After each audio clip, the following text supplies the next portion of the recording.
नमस्कार, बहुत स्वागत है आपका विशेष में। और आज हम विशेष में एक विशेष वर्ग की बात करेंगे।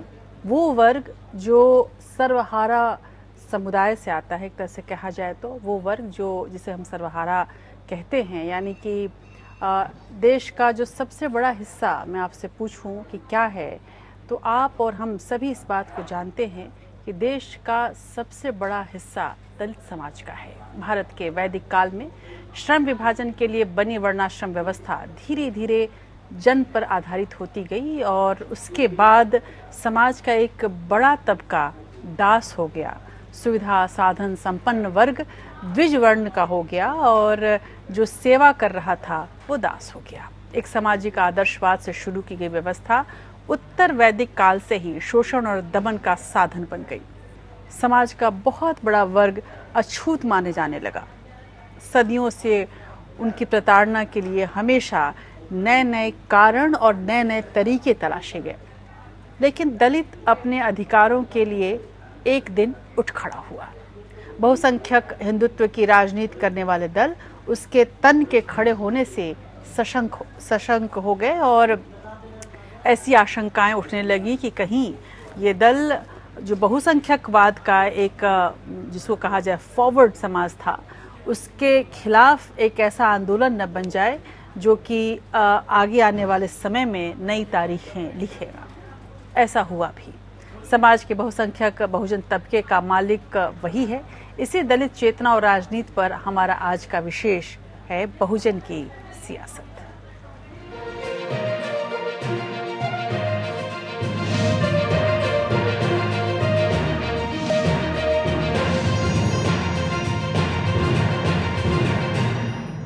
दलित चेतना को यदि समझना हो तो बहुत पीछे जाना पड़ता है और प्राचीन काल की ओर जब हम देखते हैं तो हमें ये समझ में आता है कि वर्णाश्रम व्यवस्था में शूद्र वर्ग के लिए कर्तव्य तो बहुत सारे तय कर दिए गए थे, लेकिन अधिकार उन्हें नहीं दिए गए। कहने को तो वर्णाश्रम व्यवस्था श्रम विभाजन पर आधारित रही, लेकिन भेदभाव की व्यवस्था के बीज उत्तर वैदिक काल में ही पड़ गए थे, जबकि ऋग वैदिक समाज में इसे पेशे से जोड़कर देखा गया और ये व्यवस्था जन्म आधारित हो जाने से दलितों के लिए समता, समानता और न्याय के अवसर समाप्त होते गए। बहुत हद तक इसमें ब्राह्मण समाज ने भी ऐसा योगदान किया जिससे दलित समाज के हाशिए पर जाने लगा। भक्ति आंदोलन जब आया और तब ईश्वर पर सवर्णों के अधिकार को खत्म सा माना जाने लगा। पुनर्जागरण आंदोलन ने भेदभाव और सामाजिक असमानता के खिलाफ रचनात्मक बदलाव लाने की कोशिश की और ये तब था जब मध्यकालीन भारत के इतिहास को हम देखते हैं। उत्तर से दक्षिण तक, पूरब से पश्चिम तक बहुत हद तक हिंदू समाज को जगाने में और खासकर दलितों को उठाने में और हाशिए से मुख्य धारा में लाने में इन आंदोलनों ने ज़रूर प्रभाव डाला। आज के जो स्थिति है, आज के जो दलित चिंतन है, आज जिस तरह से सियासी हलके में दलितों के महत्व को समझा गया है, जिस तरह से वोटों के नज़रिए के तौर पे उसे देखा जाता है, ये सब कुछ किस तरह से हुआ, किस तरह से वो वर्ग जो कि एक तरह से हाशिए पर था, बिल्कुल ऐसी स्थिति में था जिसकी याद भी ना आए, कैसे वो मुख्य धारा में आया, ये अगर समझना हो और आज की स्थिति को कैसे हमने पाया है ये जानना हो तो बहुत ज़रूरी है पीछे मुड़कर देखना। पीछे मुड़कर देखती हुई इस रिपोर्ट को आप देखें और तब हम और आप समझ पाएंगे कि दलित चेतना की शुरुआत होती कहाँ से है।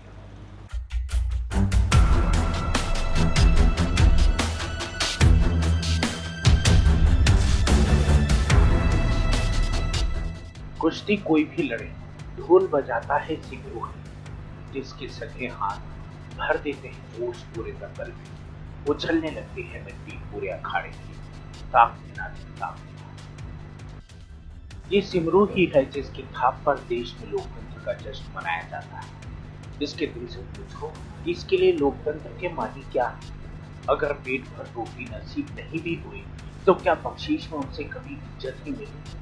ओम प्रकाश वाल्मीकि ये पंक्तियां लोकतंत्र को नंगा कर देती। ये लड़ाई आज की नहीं, वैदिक काल से देखा जाए तो ऋग्वेद में पुरुष सूक्त में ही इसके बीज पड़ गए थे, जब कहा गया था ब्राह्मणों से मुख मासी, यानी बाभन समाज का मोह हो गए हैं। धीरे धीरे सब बढ़िया बढ़िया माल चखने वाली जीव के मालिक ब्राह्मण बन गए, तो शूद्र पैर दबाने वाला, मेहनत करने वाला दास। बुद्धि का भी ठेका ब्राह्मणों को मिल गया और शूद्र की छाया भी मलिन करने वाली मान ली गई। जबकि छांदोग्य उपनिषद में द्विज यानी राजा के रैक्व नाम के शूद्र से ब्रह्म ज्ञान लेने का वर्णन है। लेकिन आदर्शों के मामले में हिंदू धर्म दुनिया के बेहतरीन धर्मों में से है, लेकिन व्यवहार में इसके उल्टा है। पाखंड और कर्मकांड का बोलबाला उत्तर वैदिक काल से ही बढ़ता चला गया। यजुर्वेद के अंतिम अध्याय ईशोपनिषद में कर्मकांड का खूब महिमा मंडन किया गया है। कहने को तो वेद कहते हैं जन्मना जायते शूद्र, यानी सभी जन्म से शूद्र होते हैं, लेकिन ये सूत्र खुद ही शूद्र शब्द से जुड़ी घृणा के भाव को व्यक्त करता है। बल्कि ऋग्वेद में ब्राह्मण की सिर से और शूद्र की पैर से उत्पत्ति बताना उसके समता मूलक आदर्शों पर सवाल खड़ा करता है। लेकिन शूद्रों के वोट पाने के लिए कहा तो यहाँ तक जाता है कि ऋग्वेद की ऋचाएं दलित ऋषियों ने। आज आप कहते हैं कि फलाने को वेद पढ़ने का अधिकार नहीं है, आज आप कहते हैं कि फलानी महिला वेद नहीं पढ़ सकती, क्या उनका योगदान नहीं है? क्या वेद की अधिकतर ऋचाओं को आप देखेंगे तो उनको रचने वाले वे ऋषि हैं जिन्हें आप कथित रूप से आज दलित कहते हैं, उनके पूर्वज हैं। बाद में मनु संहिता ने तो कर्मकांडियों को दलितों के खिलाफ कोड़ा हाथ में पकड़ा दिया। मनुस्मृति यानी धर्मशास्त्र 100 से 300 वर्ष पहले लिखे धर्मशास्त्र में प्रकृति से लेकर 4 योग, वर्णाश्रम, ब्राह्मण महानता, ब्रह्मचर्य, स्वामी की सेवा, संस्कार, खान पान, रहन सहन और 21 तरह के नरकों का वर्णन है। तो महिलाओं के लिए भी कर्तव्य और शुद्धता अशुद्धता, संतों राजाओं के दायित्वों का जिक्र है। इसमें अपराध, न्याय, वचन, राजनीति, विरासत, वर्णसंकर, पाप पुण्य और वेदों की स्तुति भी की गई। इसीलिए अंग्रेजों ने काशी के पंडितों के कहने पर मुसलमानों की शरिया की तरह मनुस्मृति को हिंदू धर्मशास्त्र मान लिया। दरअसल वर्णाश्रम व्यवस्था में भेदभाव की वजह से बौद्ध मत की लोकप्रियता बढ़ने लगी, तो मनुस्मृति से धर्म का भय पैदा किया गया। शूद्रों महिलाओं को धार्मिक कृत्यों से वंचित रखा गया। यही नहीं, शूद्रों को राजा, न्यायाधीश बनने, संपत्ति रखने, ब्राह्मण, क्षत्रिय, वैश्यों के पेशों को अपनाने का अधिकार छीन लेने को कहा गया। गधे और कुत्ते को शूद्रों का धन, उमुर्दे के कपड़े शूद्रों के वस्त्र बताए गए। शूद्र महिलाओं को सिर्फ लोहे के गहने पहनने का हक दिया। शूद्रों का प्रमुख काम ब्राह्मण सेवा बताया गया है। द्विज वर्ण को छोड़कर पूरे हिंदू धर्म को नाजायज जाति बताया गया है। इन वर्ण संकर जातियों को भी उच्च नीच में बांट दिया गया था। वहीं ब्राह्मणों के लिए षटकर्म का दायित्व लिखा, जो किसी को भी ज्ञात नहीं है, लेकिन अब हर तरीके के धर्म को आपद्धर्म मान लिया गया। दरअसल बौद्ध मत की समतावादी करुणा और शील की भावना ने शूद्रों को खास तौर पर आकर्षित किया। उन्हें बुद्ध के बताए रास्ते में मुक्ति का मार्ग नजर आया, इसलिए कर्मकांडियों का बौद्धों से जमकर संघर्ष भी हुआ। यही नहीं, ईश्वर, भाग्य, प्रारब्ध, कर्मकांड, कर्मफल के विरोध में कई भौतिकवादी मतांतर आए, जिनमें से एक चार्वाक मत को जब तक जियो सुख से जियो, ऋण लेकर घी पियो जैसे सूत्र वाक्य से आज भी जाना जाता है। आदि शंकराचार्य कर्मकांड के विरोध में निराकार ब्रह्म के विचार को लेकर दक्षिण से काशी पहुंचे और उनके अद्वैत वेदांत के विचार ने कर्मकांड और पाखंड पर जबरदस्त जोर दिया। लेकिन शूद्रों को न्याय भक्ति आंदोलन के बाद ही मिल पाया। बुद्ध के बाद निर्गुणवादी संतों ने तो जाति व्यवस्था को तोड़ने का काम किया। 1000 बरस से ज्यादा कर्मकांड के नाम पर शूद्रों का शोषण चलता रहा। ईश्वर को मंदिरों में कैद कर लिया गया। तब कबीरदास, नामदेव, गुरु नानक, दादू दयाल, रैदास जैसे संत कवियों ने कठौती में गंगा जैसी भक्ति से कर्मकांड के बंधन खोल भगवान को मुक्त कर दिया। जाति न पूछो साधु की, पूछ लीजिए ज्ञान। उधर तमिलनाडु में आलवार संत वर्णाश्रम व्यवस्था का विरोध कर रहे थे, लेकिन 1828 में ब्रह्म समाज ने बंगाल से दलितों से घृणा भाव के विरुद्ध सामाजिक धार्मिक आंदोलन शुरू किया। ब्रह्म समाज ने बताया सभी मानव एक समान है और सती प्रथा, बाल विवाह, जाति तंत्र और कई सामाजिक कुरीतियों को बंद कराया। ये देश का पुनर्जागरण काल था, जब हिंदू धर्म को कुरीतियों से मुक्त कराने के लिए कई आंदोलन चले। 1875 में आर्य समाज ने मुख्य रूप से जन्माधारित के बजाय कर्माधारित वर्ण व्यवस्था, अंतरजातीय विवाह, महिलाओं और शूद्रों को धार्मिक कृत्य करने, जनेऊ पहनने और वेद पाठ का अधिकार दे दिया। वहीं आर्य समाज के संस्थापक स्वामी दयानंद के समकालीन ज्योतिबा फुले, नारायण गुरु, अच्युतानंद ने भेदभाव वाली इस व्यवस्था को ही चुनौती दे डाली। ज्योतिबा फुले ने 1873 में गुलामगिरी पुस्तक लिखकर समता मूलक समाज की पैरवी की और बहुजन समाज को व्यापक अर्थ देने के लिए सत्य शुद्ध समाज की स्थापना की।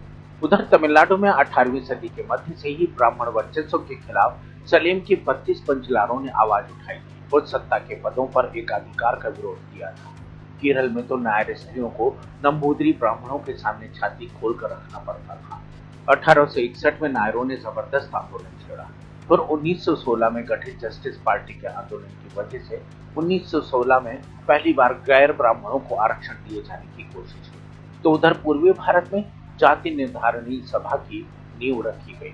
असम और मिदनापुर के कैवर्त यानी केवट जाति ने महिषा समिति बनाई और इस तरह से आजादी के पहले ही देश भर में चल रहे दलित आंदोलनों ने दलित चेतना जगाने का काम किया। अंशुमान त्रिपाठी, APM। तो किसी भी देश की तरह हमारे देश की संस्कृति में भी आदर्शवाद तो व्यवहार में अपवाद ही रहे हैं, लेकिन अपवाद की भी एक सीमा होती है। लंबे वक्त में दलितों की स्वतंत्रता, समता, न्याय और अस्मिता को चोट पहुंचाने वाले सामाजिक आर्थिक शोषण का एक तंत्र ही विकसित कर लिया गया और इसे नैतिकता की जिल्द में इस तरह से लपेट लिया गया कि सब कुछ सामान्य दिखे। लेकिन भक्ति आंदोलन ने ही सबसे पहले देश में दलित चेतना का जन्म दिया और पूरब से पश्चिम, उत्तर से दक्षिण तक बराबरी के लिए संघर्ष शुरू हुए। चैतन्य महाप्रभु से लेकर रैदास हों या फिर कबीर हों, ये तमाम वो नाम थे, सूरदास हों, ये तमाम वो नाम थे जिन्होंने दलित चेतना को जगाने में चाहे प्रत्यक्ष रूप से या परोक्ष रूप से अपना योगदान दिया। और उसके बाद आम जो जनता थी उसे समझ में आया कि ईश्वर की नज़र में कैसे सब बराबर हैं। लेकिन इस समझ से ही सब कुछ हो जाने वाला नहीं था।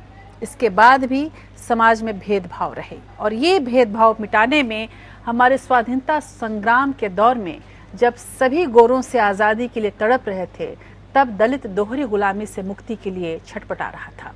उसे भूख से मुक्ति चाहिए थी, उसे अपमान से मुक्ति चाहिए था, ऐसा अपमान जिसके बीज उसके अपने ही धर्म में ही निहित थे।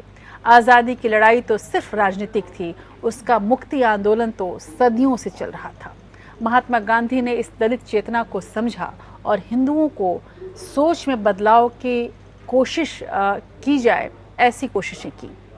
लेकिन अफसोस उन्हें बहुत कामयाबी नहीं मिल सकी। हरिजन कह देने से ही दलित की जो स्थिति थी वो सुधरी नहीं। हरि का जन वो है या नहीं, ये अभी तक लोग मानने को तैयार नहीं थे। खासकर बहुसंख्यक जो समाज था वो मानने को नहीं था। जो वर्णाश्रम व्यवस्था में जो अपने आप को उच्च जाति का समझता था, वो अभी भी उन्हें ईश्वर का जन, हरि जन समझने के लिए तैयार नहीं था। अब ये शब्द भी एक तरह से गैर कानूनी माना जाता है, लेकिन डॉक्टर भीमराव अंबेडकर दलितों के लिए एक उम्मीद की किरण बनकर उभरे और एक ऐसी किरण जो आगे चलकर एक मशाल की तरह इस समाज को राह दिखाती रही।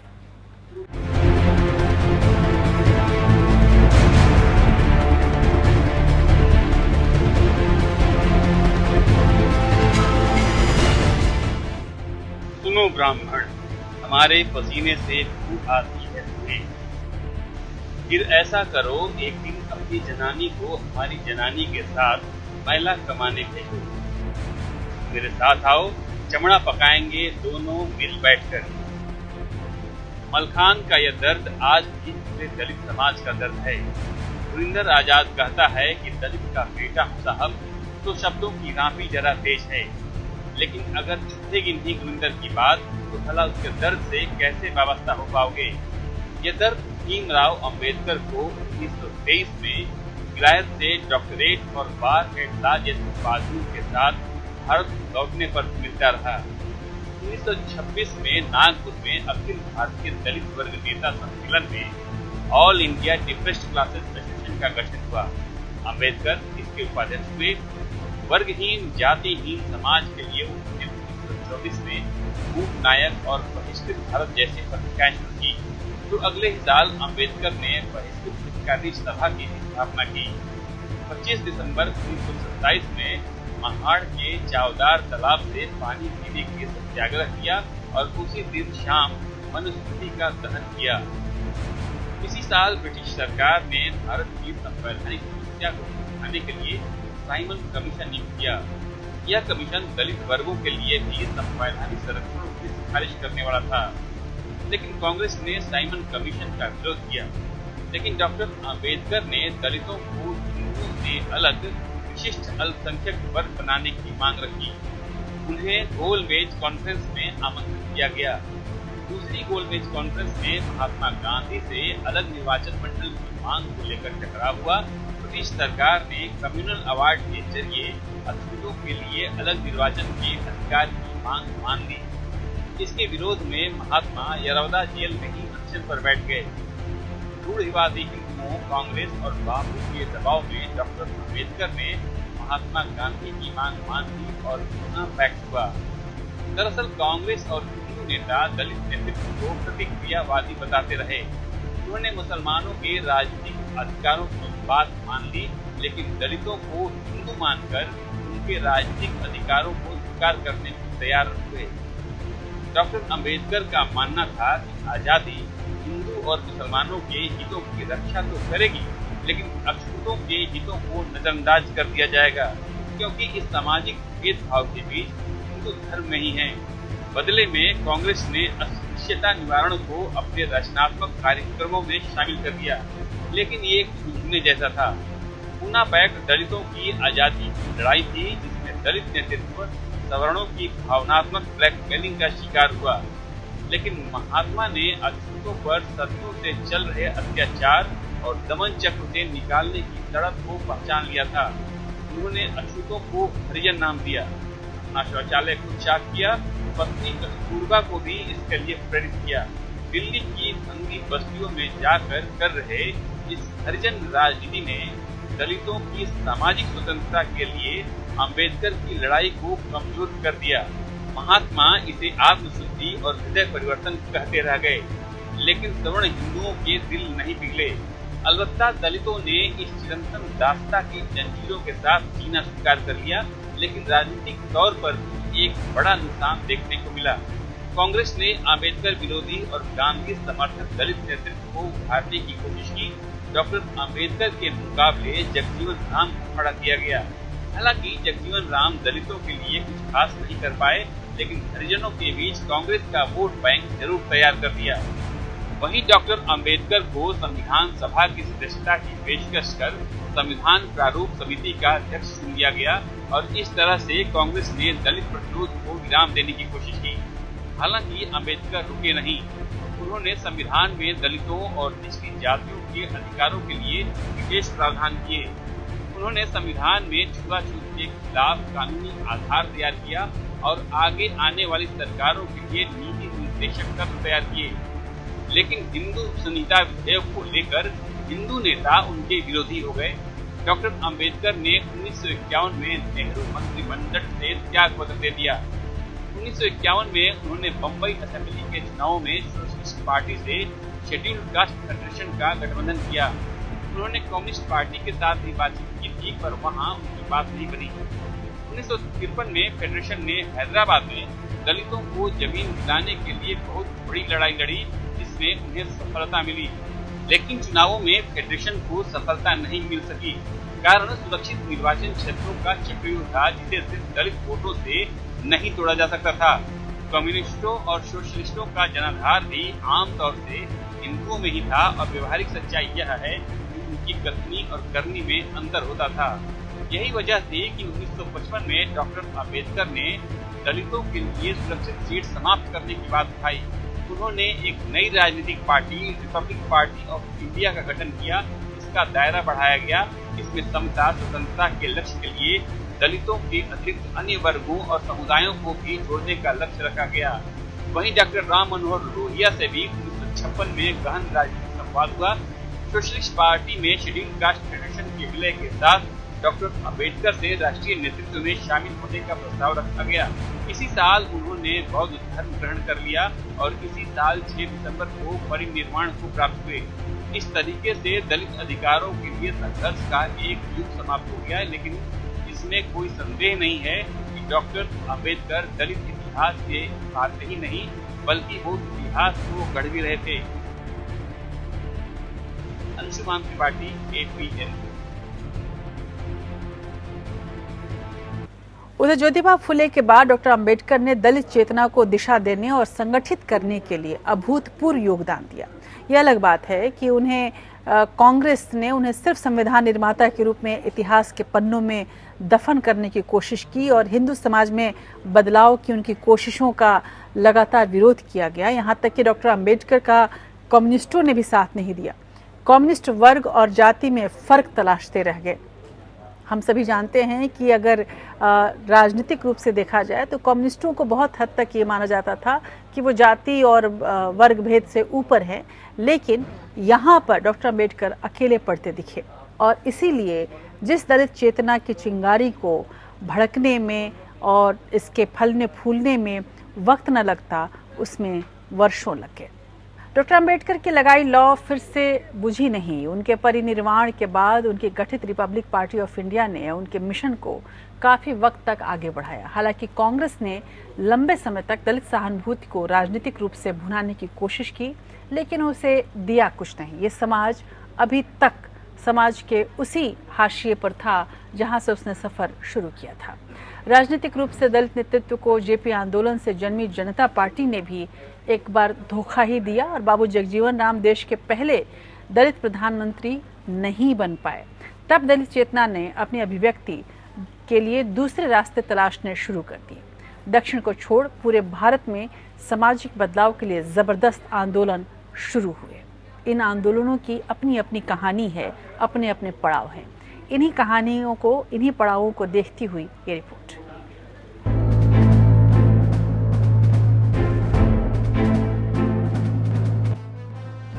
हमने के राती दिन दुखवा भोगत बानी, हमनी के सहेब से मिली सुनाई थी। हमनी के दुख भगवानों ने देखता जे, हमनी के कबले कलेसवा उजाई हुई। हिंदी के साहित्यिक पत्रिका सरस्वती में हीरा डोम की यह कविता 1914 में प्रकाशित हुई। अछूत की शिकायत के नाम से भगवान ने ये शिकायत अब तक नहीं सुनी, लिहाजा उसने अपनी मेहनत से अपनी तकदीर बदलनी शुरू कर दी। अंबेडकर के बाद उनकी रिपब्लिकन पार्टी ऑफ इंडिया ने महाराष्ट्र, दिल्ली और उत्तर भारत में दलितों, पिछड़ों और अल्पसंख्यक समुदायों में अपना जनाधार बनाया। सन 60 में आरपीआई ने महाराष्ट्र में एक विशाल भूमि सत्याग्रह किया, जिसकी वजह से महाराष्ट्र सरकार को कई लाख एकड़ भूमि देने का फैसला लेना पड़ा। आरपीआई ने 1964 में पूरे देश में और खासतौर पर यूपी में भूमि सत्याग्रह किया, जो 2 महीने तक चला। केंद्र सरकार ने सभी राज्य सरकारों को यह आदेश दिया कि वो राज्य की बेकार पड़ी भूमि भूमिहीन किसानों को दे। रिपब्लिकन पार्टी ने ही अपने आंदोलनों में भूमि के राष्ट्रीयकरण की मांग उठाई थी। 62 के आम चुनावों में यूपी विधानसभा में 11 और लोकसभा के 4 रिपब्लिकन पार्टी के सदस्य चुने गए थे, लेकिन कांग्रेस दलितों की ताकत समझ गई। आरपीआई के कई नेता कांग्रेस से जुड़ गए और पार्टी कांग्रेस की पिछलग्गू पार्टी बन गई। आज उसका एक गुट बीजेपी के साथ है। वहीं 69 में कांग्रेस में फूट पड़ी। प्रधानमंत्री के ओहदे पर होते हुए भी पार्टी ने इंदिरा गांधी को अनुशासनहीनता के लिए निकाल दिया। कांग्रेस इंडिकेट और सिंडिकेट में बढ़ गई। तब इंदिरा ने जगजीवन राम को अध्यक्ष बनाकर इंदिरा कांग्रेस खड़ी की और 71 के चुनाव में भारी सफलता पाई। जगजीवन राम कृषि और सिंचाई मंत्री के रूप में पीडीएस सिस्टम की शुरुआत की, लेकिन इमरजेंसी के पहले ही कांग्रेस से छोड़नी पड़ गई। जगजीवन राम के साथ ही दलितों ने भी कांग्रेस छोड़ दी और 70 में विपक्ष की जीत हुई। तब एक बार फिर दलित प्रधानमंत्री बनाए जाने का मौका मिला, लेकिन जयप्रकाश नारायण की सहमति पर मोरारजी देसाई को चुना गया। एक बार फिर दलितों के साथ धोखा हुआ। इसी तरह उत्तर प्रदेश में भी जनता पार्टी को बहुमत मिला और वहां दलित नेता रामधन मुख्यमंत्री पद के सशक्त दावेदार थे, लेकिन उनको दरकिनार कर राम नरेश यादव को मुख्यमंत्री बना दिया गया।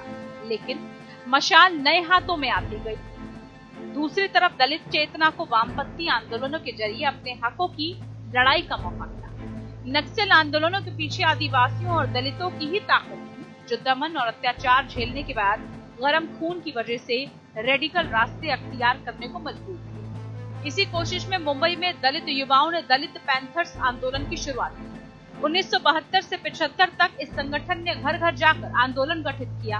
महाराष्ट्र के परभणी जिले के ब्राह्मण गांव में 2 दलित महिलाओं को नंगा कर घुमाने की घटना से उद्वेशित दलित मराठी युवकों ने ये संगठन बनाया। इसके बाद दलितों पर अत्याचारों के विरोध में प्रदर्शनों का दौर शुरू हुआ। ऐसे कई बम्बई, नागपुर, औरंगाबाद, परभणी आदि से होते हुए दिल्ली, आगरा, कानपुर और हरियाणा तक में हुई मराठावाड़ विश्वविद्यालय का नाम बाबा साहिब डॉक्टर अंबेडकर के नाम पर रखना अधिकांश स्वर्णों को स्वीकार नहीं था। दलित पैंथर्स ने इन मुद्दों पर जन जागृति अभियान चलाया। दलित पैंथर्स की ताबड़तोड़ गिरफ्तारियां की गई। बहरहाल कहने को तो लोकतंत्र है, लेकिन दलित अस्मिता को स्वतंत्रता के बाद भी अपने वजूद को लेकर अपनों से ही लड़ना पड़ रहा है। इसलिए शेखर कहता है कि हमारा कुनबा सूरज की ज्वाला है, लोकतंत्र की धारा है, हमारी पाठशाला है, पर हमारी अक्ल पर ताला है। Anshuman Tripathi, APN news.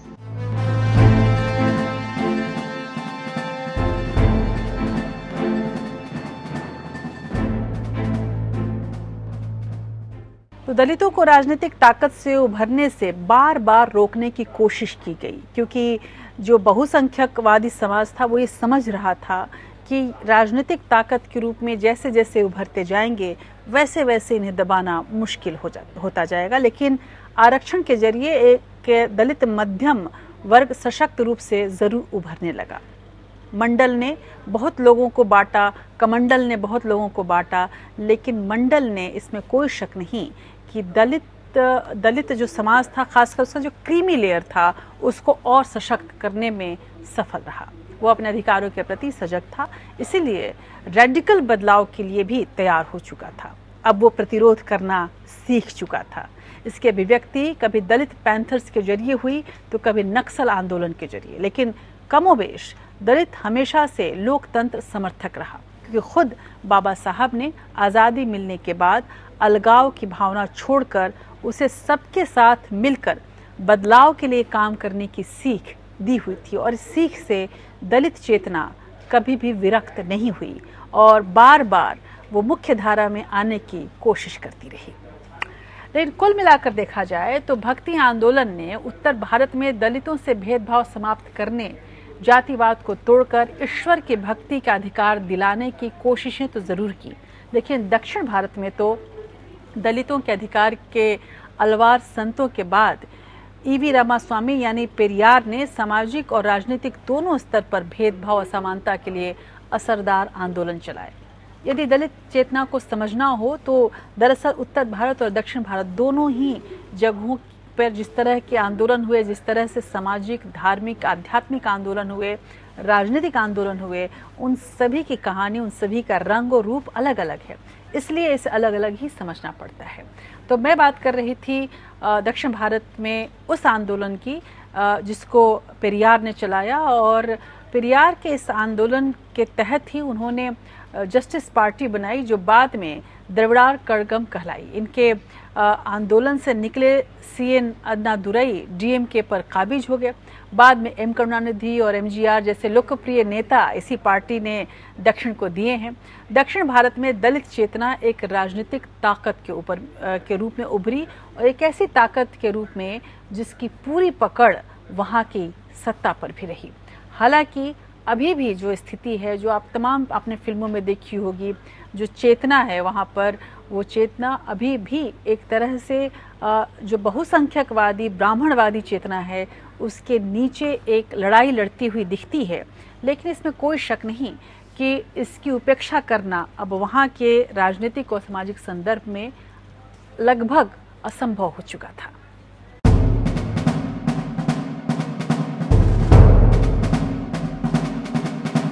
एक जाति, एक धर्म, एक ईश्वर का प्रसिद्ध नारा नारायण गुरु ने दिया।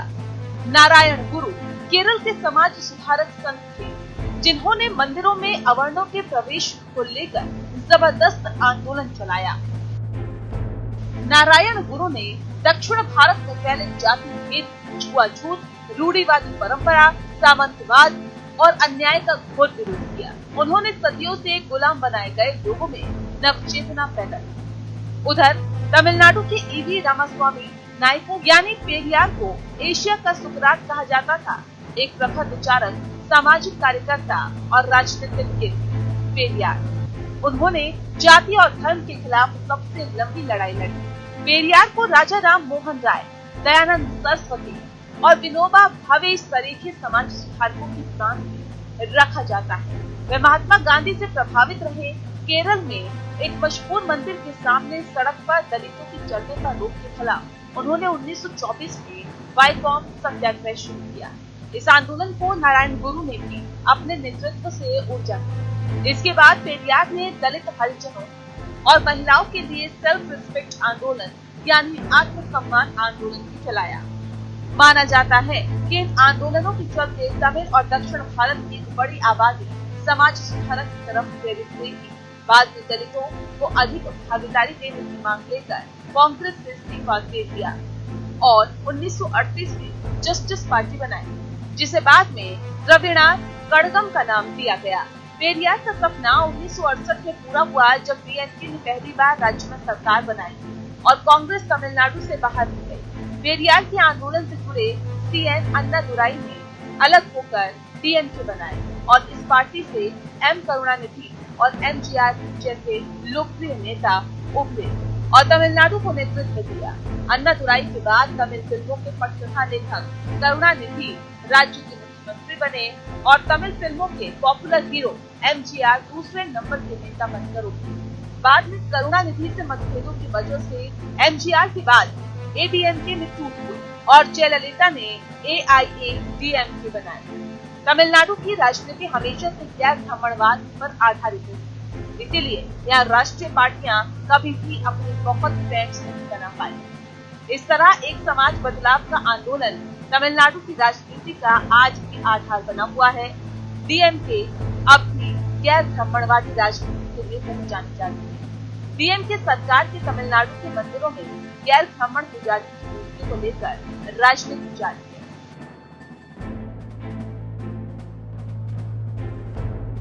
अंशुमान त्रिपाठी, एपी। तो दक्षिण भारत में जातिगत भेदभाव और गैर बराबरी और शोषण के खिलाफ सबसे मजबूत आंदोलन हुए। अलवार संतों को से लेकर नारायण गुरु और फिर रामास्वामी पेरियार ने इस आंदोलन को इतनी धार दी कि इस आंदोलन की उपेक्षा करना किसी के वश की बात नहीं रही। गैर ब्राह्मणवाद का नारा दक्षिण भारत में सबसे पहले लगा, लेकिन दलितों को भले ही आबादी के अनुपात में राजनीतिक नेतृत्व में हिस्सेदारी न मिली हो, लेकिन दलितों के साथ गैर बराबरी और भेदभाव का बर्ताव इसी प्रतिरोध की वजह से काफ़ी हद तक खत्म हुआ। यही नहीं, दलित अधिकारों के लिए गठित राजनीतिक पार्टी डीएमके और एआईएडीएमके आज भी तमिलनाडु में प्रमुख राजनीतिक दल हैं जो इस बात की ताकीद करते हैं कि वहाँ दलित चेतना की जो धारा है।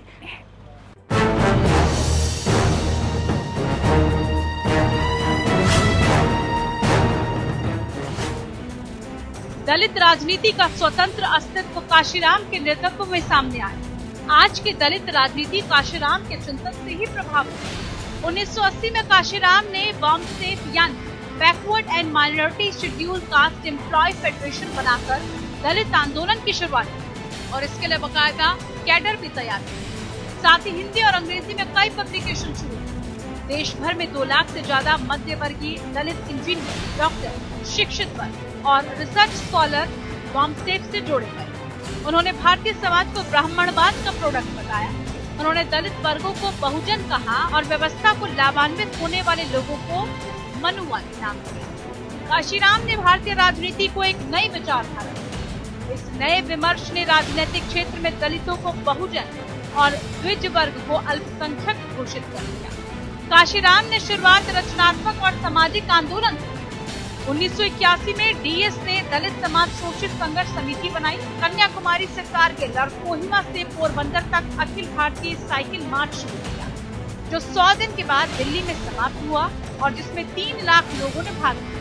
पूना पैक्ट के 50 साल पूरा होने पर काशीराम ने देश भर में धिक्कार रैली निकाली। इसके बाद हरियाणा में डीएस 4 को चुनाव में उतारकर अपनी ताकत के राजनीतिक विरोधी कांग्रेस, सीपीआई और सीपीएम के मुकाबले बेहतर वोट मिलने पर 84 में बहुजन समाज पार्टी की स्थापना की और बीएसपी ने पहला लोकसभा चुनाव लड़ा। बीएसपी को 10 लाख वोट मिले पंजाब में खासी सफलता मिली और यूपी में भी नतीजों ने निराश नहीं किया। यहाँ लोकसभा के उपचुनाव में बिजनौर में 1985 में मायावती को जगजीवन राम की बेटी मीरा कुमार के मुकाबले सिर्फ 5000 वोट कम मिले। 1990 तक काशीराम ने अस्पृश्यता, अन्याय, असुरक्षा और असमानता के खिलाफ सामाजिक परिवर्तन और आर्थिक मुक्ति का आंदोलन चलाया। काशीराम ने किसानों के लिए भी संघर्ष किया। उनके आंदोलन का मकसद कृषि मजदूरों के आर्थिक हितों की सुरक्षा करना था। राजनीति में बड़ा बदलाव उनके पिछड़ी जातियों को आरक्षण दिलाने के आंदोलन के बाद आया। उन्होंने पिछड़ी जातियों को उनकी ताकत का एहसास कराया तो मुसलमानों की भी रहनुमाई की। 90 में मंडल आयोग लागू हुआ और काशीराम इटावा से लोकसभा पहुंचे। उन्होंने दलित राष्ट्रपति की मांग रखी, लेकिन कांग्रेस और वामपंथ समेत किसी ने भी उनकी मांग का समर्थन नहीं किया। एक बार फिर राजनीति का जाति चरित्र सामने आया। जनवरी 1993 में ही समाजवादी पार्टी के अध्यक्ष मुलायम सिंह यादव और बसपा सुप्रीमो काशीराम के बीच ऐतिहासिक गठबंधन हुआ। 8 फरवरी 1993 को बसपा की विशाल रैली लखनऊ में हुई। बाबरी मस्जिद गिरने के बावजूद इस चुनाव में बीजेपी का हिंदुत्व कार्ड नहीं चला और यूपी में सपा बसपा की गठबंधन सरकार हुई। मिले मुलायम काशीराम, हवा में उड़ गए जय श्री राम का नारा मशहूर हुआ। तय शर्तों के मुताबिक 18 महीने के बाद जून 1995 में मायावती की ताजपोशी हुई। उससे यह तो हुआ कि इतिहास में उत्तर प्रदेश में पहली बार एक दलित महिला मुख्यमंत्री बनी। मायावती अब तक 4 बार मुख्यमंत्री बनी। 2001 में काशीराम ने मायावती को पार्टी सौंप दी। इसके अगले साल ही चुनाव जीत को पक्का करने के लिए उसी बीजेपी से हाथ मिला लिया, जिसे काशीराम ने मनुवादी पार्टी बताया। राजनीतिक अवसरवाद की वजह से मायावती ने बहुजन से सर्वजन तक का सफर पूरा कर लिया। उनका मानना है कि ब्राह्मण बुरे नहीं, ब्राह्मणवाद बुरा है। इस तरीके से अपनी अस्मिता की लड़ाई लड़ रहे दलितों को गहरा सदमा पहुंचा, लेकिन विकल्पहीनता के कारण दलित अब भी मायावती के साथ हैं। ये अलग बात है कि मायावती के दौर में दलितों के लिए रचनात्मक कार्यक्रम लगभग बंद हो गए और उनका राजनीतिक आधार भी कम हो चला गया। Anshuman Tripathi, APN news. तो काशीराम ने सामाजिक और राजनीतिक आंदोलन करके दलित चेतना पर आधारित एक स्पष्ट विचारधारा दी, लेकिन उनकी उत्तराधिकारी मायावती ने बहुजन को सर्वजन में बदलकर चुनावी राजनीति के अनुकूल एक नया फॉर्मूला तैयार कर दिया। कौन जानता था कि जिस वर्ग के, जिस वर्ण के खिलाफ ये पूरी राजनीतिक लड़ाई लड़ी जा रही है, खासकर ब्राह्मणों के खिलाफ, जो ये गैर ब्राह्मण का विकल्प देने की कोशिश काशीराम ने की थी, उन्हीं की शिष्या मायावती ब्राह्मणों को जोड़कर सत्ता में आ जाएंगी और जिसकी बदौलत वो 4 बार यूपी की मुख्यमंत्री बनी। ब्राह्मणों को राखी बांधकर वो उन्हें अपना भाई बना लेंगी।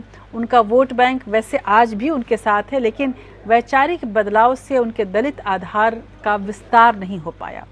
दलितों के अंदर एक गर्व की भावना तो रही मायावती को लेकर, लेकिन संशय भी उतना ही रहे। काशीराम की तरह पूरी तरीके से वो मायावती पर विश्वास नहीं कर पाया। दलित राजनीति में नए नेतृत्व के लिए इसीलिए जगह बन गई। तो मायावती से भले ही दलित मतदाताओं का मुंहभंग पूरी तरह से न हुआ हो, लेकिन युवा वर्ग का दलितों के नए नेतृत्व की ओर झुकाव बढ़ता जा रहा है। उत्तर प्रदेश की यदि बात करें, जहां पर सियासी माहौल भी गर्म है और हर बार वहां पर जो चुनाव होते हैं उसमें सब एक तरह से बहुत बड़ा वोट शेयर दलितों का है, वहां पर अभी चंद्रशेखर और उनकी भीम पार्टी ज़मीन पर बेहद सक्रिय है। तो गुजरात में जिग्नेश मेवानी दलित आंदोलनों की अगुवाई कर रहे हैं। इसी तरह उदित राज समेत कई ऐसे नेता उभर रहे हैं जो विवादों में रहकर भी दलितों के एक खास वर्ग को ज़रूर प्रतिनिधित्व देते हैं। उधर पेरियार, अंबेडकर और काशीराम जैसे चमत्कारिक नेतृत्व क्षमता वाले नेतृत्व का दलित वर्ग को अब भी इंतज़ार है, क्योंकि ये सारे छोटे बड़े नेता किसी न किसी वर्ग को ही प्रतिनिधित्व दे पा रहे हैं, जबकि ये जो बड़े नेता थे उन्होंने उस पूरे समुदाय को, उस पूरी चेतना को एक नई दिशा देने में अपनी भूमिका निभाई थी। और यहीं से ये शुरू होता है वो अध्याय जिसे हम कहते हैं कि दलित राजनीतिक इतिहास में संशय का अध्याय।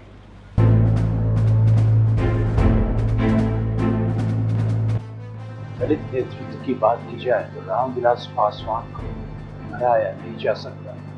हालांकि पासवान अपनी राजनीतिक शैली की वजह से दलित आंदोलनों का चेहरा नहीं बन सके, लेकिन उनके योगदान को कम कर आंका नहीं जा सकता।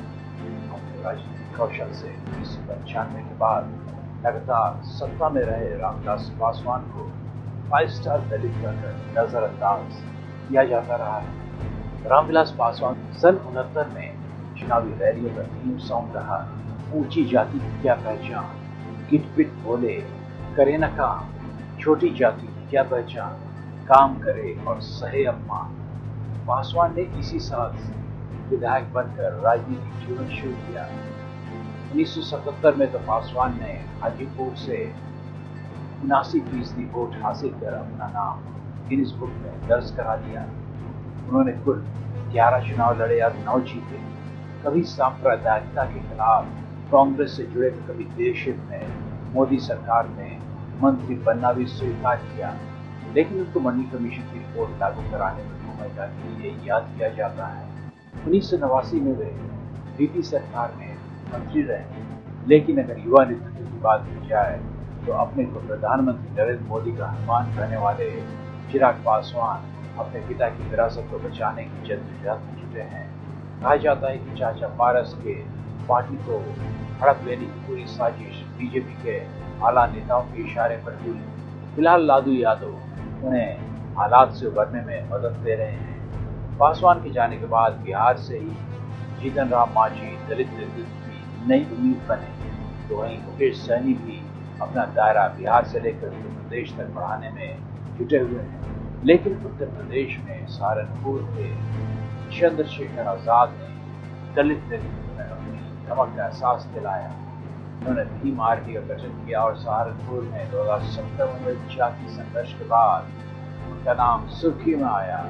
15 महीने जेल में रहने के बाद उनकी जमानत हुई। 5 मई 2017 को सहारनपुर से 25 किलोमीटर दूर शबीरपुर गांव में राजपूतों और दलितों के बीच हिंसा हुई। इस हिंसा में कथित तौर पर दलितों के 25 घर जला दिए गए और एक शख्स की मौत हो गई थी। इस हिंसा के विरोध में जब प्रदर्शन किया गया तो पुलिस ने 37 लोगों को जेल में डाल दिया और 300 लोगों के खिलाफ मुकदमा दर्ज किया। इस पूरे मामले के बाद चंद्रशेखर आजाद के नेतृत्व में भीम आर्मी ने दिल्ली के जंतर मंतर पर विरोध प्रदर्शन किया। इसी तरह गुजरात के ऊना में दलितों से हुए अत्याचार के विरोध की वजह से जिग्नेश मेवानी को पहचान मिली। 2016 में गुजरात में मरी गाय की चमड़ी उतार कर कुछ दलित युवकों की पिटाई के बाद हजारों की संख्या में दलित समुदाय के लोग जिग्नेश की अगुवाई पर सड़कों पर उतरे। जिग्नेश ने दलितों से मैला ढोने और चमड़ा उतारने जैसे काम करने को बंद करने की अपील की। अंग्रेजी साहित्य से ग्रेजुएट जिग्नेश पत्रकार भी रह चुके हैं। वे विभिन्न मोर्चों पर सामाजिक कार्यों से जुड़े रहकर दलितों, मजदूरों और किसानों के मुद्दे उठाते रहे हैं। बहरहाल अब दलित चेतना युवाओं के रगों में बहती नजर आ रही है। वो महाराष्ट्र के भीमा कोरेगांव में महा रेजिमेंट की जीत की 200वीं जयंती दलित चेतना के पर्व के रूप में मनाते हैं। हाथरस में दलित की बेटी से बलात्कार की घटनाओं से दलित करती है। इनका प्यार पकड़ा, झोली पसारी, एक बार बेटी का चेहरा दिखा दो, एक बार भीख डाल दो इसको झोली में। इस कहानी को कहते हुए भी यूपी के अलीगढ़ में एक दलित बच्चे से बलात्कार हत्या की खबरें आ रही थी। गुजरात में पिछले 10 साल से लगभग हर चौथे रोज दलित महिला से बलात्कार होता है। तो दिल्ली के अति सुरक्षित कैंट इलाके में 9 साल की दलित बच्ची से कथित बलात्कार के बाद उसकी लाश गुपचुप जलाने की कोशिश की जाती है।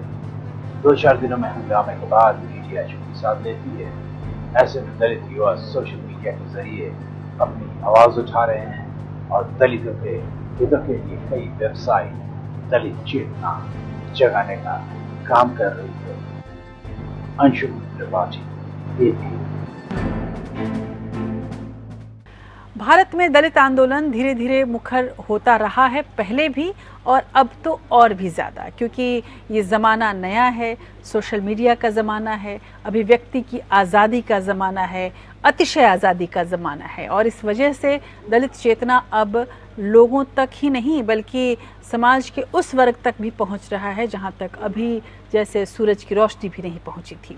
आरक्षण और भीमा कोरेगांव को लेकर दलित प्रतिरोध ने राजनीतिक वर्ग को अपनी ताकत का भी एहसास कराया है। यही नहीं, सभी राजनीतिक दल दलितों के नाम की सियासत करते अब नजर आने लगे हैं। ये दीगर बात है कि आज भी दलितों को समाज में बराबरी का दर्जा उस तरह से नहीं मिल पाया जिसकी कल्पना भीमराव अंबेडकर ने की थी। आरक्षण के बावजूद दलित वंचित तबका सामाजिक और आर्थिक रूप से अब तक उभर नहीं पाया। दरअसल दलितों के नाम पर जाति की राजनीति भर होती रही है। ऐसे में दलित चेतना को एक बार फिर से पेरियार, अंबेडकर और काशीराम जैसे बड़े नेता की तलाश है, इसमें कोई शक नहीं। लेकिन कुल मिलाकर देखा जाए तो हम इतना ज़रूर पाते हैं कि दलित चेतना की अब उपेक्षा नहीं की जा सकती किसी भी दल द्वारा। लेकिन साथ ही एक और दुविधा की स्थिति पैदा यूं होती जा रही है कि दलितों को जो आज तक जो हमने एक ऐसी स्थिति देखी थी जो वंचित समाज था, अब हर एक वर्ण, इस अगर वर्ण व्यवस्था की भी बात करें तो हर एक वर्ण में भी आर्थिक आज़ादी ने एक ऐसे समाज को बना दिया है जो दलितों की तरह ही पीड़ित है, चाहे वो किसी भी वर्ण का हिस्सा हो। और तो और यदि हम समुदाय की बात करें, वर्ग की बात करें, मुस्लिमों की बात करें, अल्पसंख्यकों की बात करें, वहाँ पर भी आर्थिक आधार पर यदि देखें तो उस समाज में भी जहाँ पर कभी भी दलित या वर्ण व्यवस्था नहीं थी, उन तमाम समुदायों में भी अब ऐसी स्थितियाँ पैदा हो गई हैं कि वहाँ भी एक अप्रत्यक्ष रूप की वर्ण व्यवस्था तैयार हो गई है। अब जब दलितों की हम बात करते हैं तो यहाँ पे अब सोचना बहुत ज़रूरी हो जाएगा कि क्या दलित मतलब केवल भारतीय दलित चिंतन या हिंदू दलित चिंतन की बात होगी, या फिर मुसलमानों में भी पसमानदा मुस्लिमों की बात करनी पड़ेगी, या हम ये कह के कि नहीं वहाँ तो वर्ण व्यवस्था है ही नहीं, उनकी मुश्किलों पर नज़र ही नहीं डालेंगे। और केवल मुसलमानों की बात नहीं है, यही स्थिति सिखों की भी है, यही स्थिति अब जैनों की भी है, यही स्थिति अब बौद्धों की भी है, यही स्थिति तमाम जातियों में आ गई है। क्योंकि अब तमाम जातियाँ, तमाम वर्ग, तमाम समुदाय केवल जाति आधारित नहीं, वर्ण की व्यवस्था के आधारित नहीं, अब तो तुलसीदास के तौर पर यह कहा जा सकता है कि समर्थ को नहीं दोष गुसाई, जो भी समर्थ है यानी कि आर्थिक रूप से जो स्वतंत्र है वो दलित नहीं है। ज़रूरत शायद इस बात की है कि इस तरह की राजनीतिक चेतना जगे जहाँ पर हर एक व्यक्ति आर्थिक रूप से मजबूत बने, तब शायद वर्णाश्रम व्यवस्था में जो ये भेदभाव था वो भी ख़त्म हो जाए, दलितों के प्रति जो अभी तक अन्याय हुआ है वो भी समाप्त हो जाए। पर यह आदर्श स्थिति है। हम उम्मीद ज़रूर करते हैं कि बदलती हुई दुनिया के साथ साथ इस आदर्श स्थिति को हम ज़रूर पा सकेंगे। और इसी उम्मीद के साथ आज विशेष में इतना ही। अगले हफ्ते फिर आपके सामने होंगी मैं एक ख़ास विशेष लेकर। नमस्कार।